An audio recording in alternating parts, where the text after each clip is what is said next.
Before the story of Goku and his adventures on Earth, there lived a revolutionary Saiyan named Bardock, who is the father of Goku. There have been many stories about Bardock, from his original adaptation in the Dragon Ball Minus manga to his confrontation with the ancestor of Frieza, Lord Chilled, in the episode of Bardock Special. Being a loyal soldier of the Frieza army, Bardock usually leads his own squad in the battle, so he has the trust of most of the other Saiyans.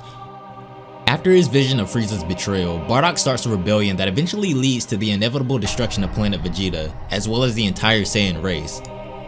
But what if Bardock never died in the explosion? In this story, young Gigi gives us his interpretation on a very likely scenario on how Bardock would have survived the explosion and what happened afterwards. The story starts during the destruction of planet Vegeta. Bardock starts to have visions of the future, and he sees Goku and his future adventure on Namek.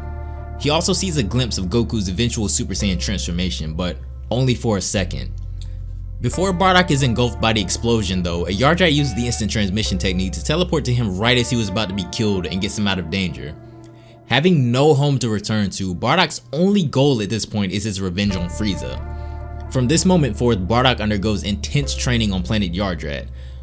After seeing the vision of his son's Super Saiyan transformation, Bardock is determined to achieve the same power. During his time on planet Yardrat, he festers his hatred of Frieza into a source of strength, gaining power far past that of a regular Saiyan warrior, and eventually he learns the instant transmission technique, which almost seems to foreshadow Goku's future involvement with the Yardrat people. Once his training is complete a year later, Bardock is estimated to be at least 100 times stronger than he was before. While this is an amazing amount of growth, he still hasn't achieved the same power he witnessed in his vision of Goku. He still isn't a Super Saiyan. Once he is prepared to leave, however, Bardock thanks the Yardrat for training him and heeds his vision by asking, if his son were to end up on Yardrat in the coming years, please take care of him. Once he leaves, the war against the Frieza army begins. Bardock makes relatively easy work of all of the soldiers on a certain planet, but these guys are just small fries, as the true goal still lies ahead of him. After eliminating all of the Frieza soldiers on this planet, Bardock tries to find Frieza's energy in order to instant transmission to him, but instead he senses a familiar power, a power that resembles a Saiyan. We then cut to see the only Saiyan warrior that Frieza spared.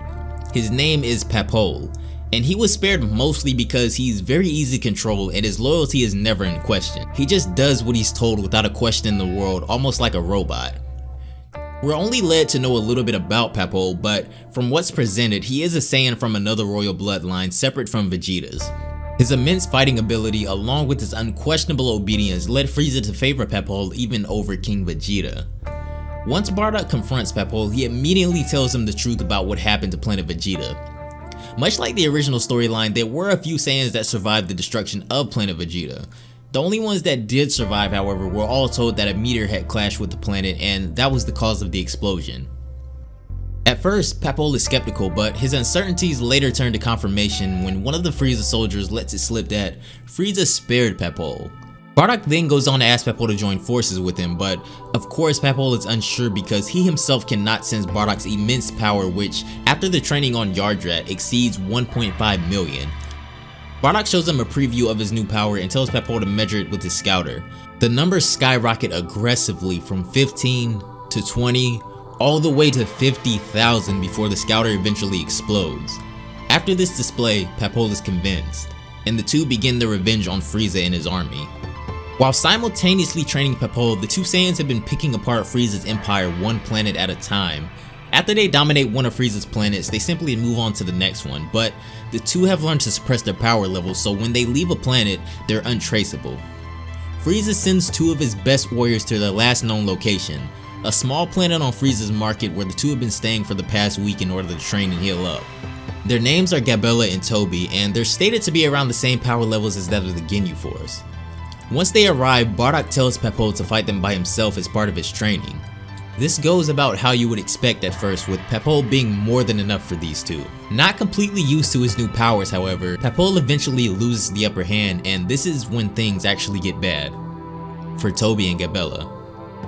Bardock eliminates them in an instant. Papole apologizes to Bardock for not being strong enough, expecting punishment, but Bardock has nothing but love for his brethren. But at that moment, Bardock has another vision of the future.